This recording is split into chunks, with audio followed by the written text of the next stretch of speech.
أعوذ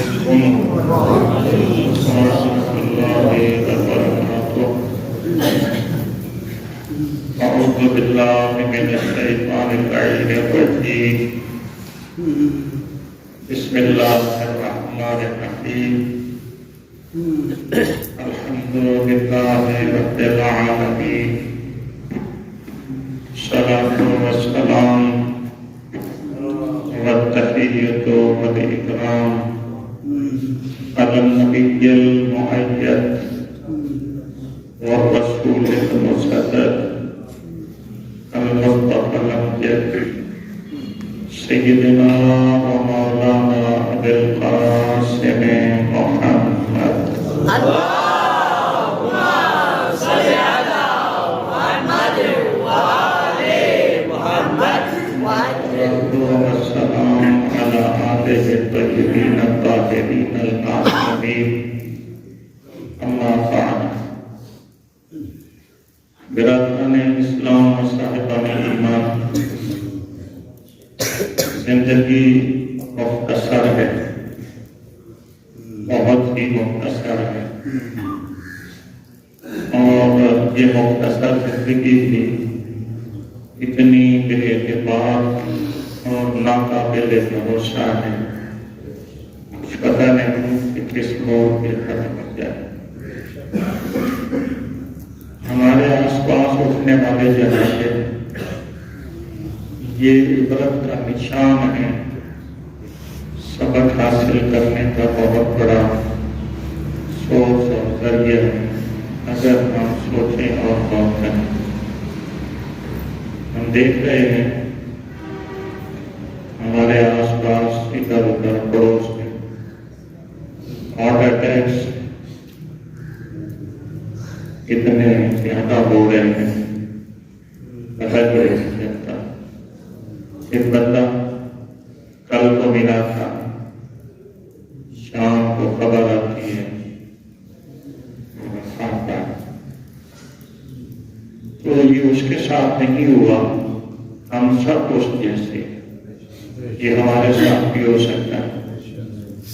تو جب ایسا ہونا ممکن ہے تو پھر ضروری ہے کہ بندہ ہر وقت تیار رہے، کیونکہ موت کے بعد پھر عمل کا دروازہ بند ہو جاتا ہے۔ جو کرنا ہے وہ ابھی کریں، اس انتظار میں نہ رہیں کہ ابھی تو بڑی زندگی باقی ہے پھر کر لوں گا۔ کتنے لوگ تھے کہ جنہوں نے اپنے دل میں سوچ رکھا تھا کہ بس کل سے میں بالکل ٹھیک ہو جاؤں گا، پھر نماز ایسے تھے، کل سے عہد کیا کل سے نماز شروع کر دوں گا، مگر وہ کل آیا نہیں، اسے پہلے اس دنیا سے گزر گیا۔ یہی مولا کائنات علی ابن ابی طالب کا شکوہ تھا۔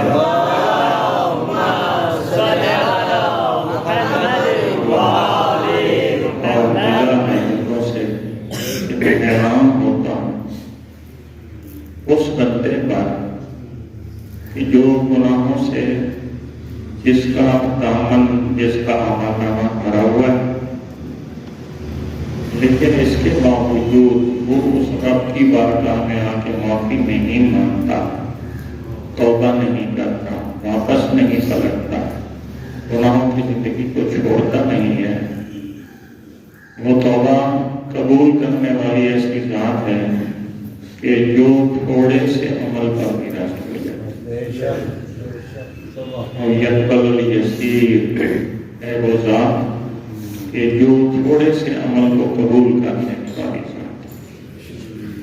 تو اس لیے میرے عزیزوں اور بچوں اور بزرگوں، کہیں ایسا نہ ہو کہ پیغام اجل آ جائے، بلاوا آ جائے اور ہمارا دامن گناہوں سے کھولے۔ غلطیاں کی ہیں تو معافی مانگیں، توبہ کریں۔ یہ دنیا دار کے دروازے پہ بھی کوئی وڈیرا ہو، دیرے دار ہو، زمیندار ہو، شہر کا سردار ہو، میت کے لوگ کوئی مطالبہ لے کے اس کے ڈیرے پہ چلے جائیں اور کہیں کہ یہ کام ہمارا کر دو، تو اسے بھی حیا آتی ہے کہ میں پورے شہر کی رعایا کو کیسے ہوگا۔ ایک عام انسان اسے حیا آتی ہے، شرم آتی ہے، خالی ہاتھ نہیں لوٹاتا۔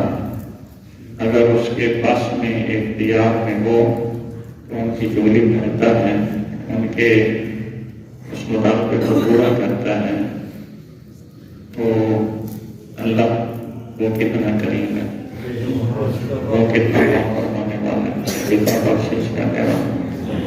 تو اور یہ بھی ہے، ہم جیسے لوگ نا ہم سے کوئی مطالبے کریں، بار بار کریں تو ہم تاک آ جاتے ہیں مانگنے والے، بار بار آئے نا ایک مانگنے والا تو پھر بندے تھک جاتے ہیں، تھک آ جاتے ہیں، کہتے ہیں کچھ اور دروازے کوئی نظر نہیں آتا، تو ہم تھک جاتے ہیں۔ مگر وہ ایسا کریم ہے کہ وہ مانگنے سے ناراض نہیں ہوتا، وہ نہ مانگنے سے ناراض ہوتا۔ ہم ہیں کہ ہم سے کوئی بار بار مانگے تو ہم ناراض ہو جاتے ہیں۔ یہ تھوڑا سا تقابل، ذہنی تقابل کرے نا، فاصلہ کتنا ہے، آس کو جا آبے کو جا، کتنا فاصلہ۔ ہم سے کوئی بار بار طلب کرے تو ہم ناراض ہو جاتے ہیں، غصے میں آ جاتے ہیں، کہتے ہیں تجھے اور کوئی دروازہ نہیں ہے، بار بار تو میرے دروازے پہ آتے، اور ہم ناراض ہوتے ہیں۔ اور اللہ کے دروازے پہ کوئی بار بار جائے تو وہ خوش ہوتا ہے۔ یہ طرح تھوڑا اس کا تقابلی جائزہ خود لے لیں، اس سے کوئی نہ مانگے تو وہ ناراض ہوتا ہے، مانگتا کیوں نہیں؟ وہ نہ مانگنے کی وجہ سے ناراض ہوتا ہے، ناخوش ہوتا ہے، اور ہم مانگنے کی وجہ سے ناراض ہو جاتے ہیں۔ تو اس لیے ایسی ذات کے دروازے پہ مانگنا چاہیے، اور سب سے بڑی چیز کیا مانگنی چاہیے؟ بخشش مانگنی چاہیے۔ ایک بامعرفت مومن سے ملا تو اس نے کہا میں نے اپنے رب سے جنت کی دعا کبھی نہیں کی کہ اللہ مجھے جنت۔ میں نے کہا یہ دعا تو بڑی دعا ہے، اور انسان کی خواہش یہ ہے، انسان کی کوشش یہ ہے، تب وہ باس ہر بندہ اس لیے کر رہا ہے، کاوش اس لیے کر رہا ہے، محنت اس لیے کر رہا ہے، نماز اس لیے پڑھ رہا ہے، انفاق فی سبیل اللہ اس لیے کر رہا ہے، سارے کام اس لیے کر رہا ہے مجھے جنت ملے۔ آپ کی بات اس کی کیا لاج ہے؟ آپ کہتے ہیں کہ میں نے کبھی اپنے اللہ سے جنت کی دعا نہیں مانگی۔ میں نے کہا پھر کس چیز کی دعا مانگتے ہو؟ کہنے لگا میں اپنے رب سے اس کی رضا کی دعا مانگتا، اللہ تو مجھ پر راضی ہے۔ یہ معرفت کی باتیں ہیں، معرفت کی بات۔ اس نے کہا میں نے کبھی جنت نہیں مانگی، میں یہ مانگتا ہوں کہ اللہ تو مجھے ایسا بنا کہ میں کبھی تیری نافرمانی نہ کروں، ایسا نہ ہو کہ نافرمانی کرو تو مجھ سے ناراض۔ تو میں اللہ سے اس کی رضا مانگتا ہوں۔ اور ہے واقعہ وہ قرآن میں بھی ہے کہ اللہ کہتا ہے کہ یہ وعد اللہ الذین آمنوا وعملوا الصالحات، اللہ نے وعدہ کیا ایمان والوں سے اور عمل صالح کرنے والوں کو، ان کے لیے کیا ہے؟ لہم جنات تجری من تحتہا، سورہ توبہ، سورہ توبہ، کہ ان کے لیے جنت ہیں، مقامات ہیں، میرے نیچے پھیلنے کی، اور آخر میں 4 انعام وہاں پر اس آیت میں ہیں، 4 انعامات۔ اور چوتھا فرمایا رضوان من اللہ اکبر، جنت میں سب سے بڑی نعمت وہ کیا ہے؟ رضوان من اللہ، جنت اکبر نعمت نہیں،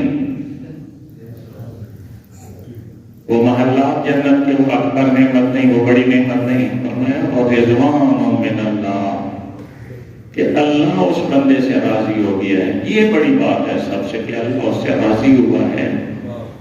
اور رضوان من اللہ، رضائے پروردگار، خوشنودی پروردگار، یہ سب سے بڑی نعمت ہے، جنت سے بھی بڑی نعمت ہے۔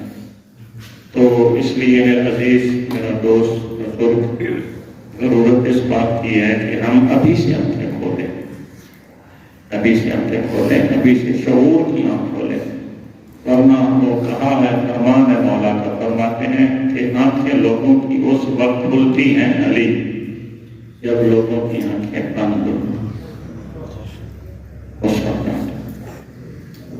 جب آنکھ بند ہوتی ہے موت آتی ہے، اس وقت آنکھیں کھلتی ہیں. وہ میں نے زندگی کہاں کرنا کیا تھا، کرتا کیا تھا، بھیجا کس لیے کیا تھا مجھے، اور میں نے زندگی کن چیزوں میں فضول چیزوں میں گزار کس لیے مجھے اللہ نے دنیا بھیجا تھا، اور میں کس کام میں کن کاموں میں لگ گیا.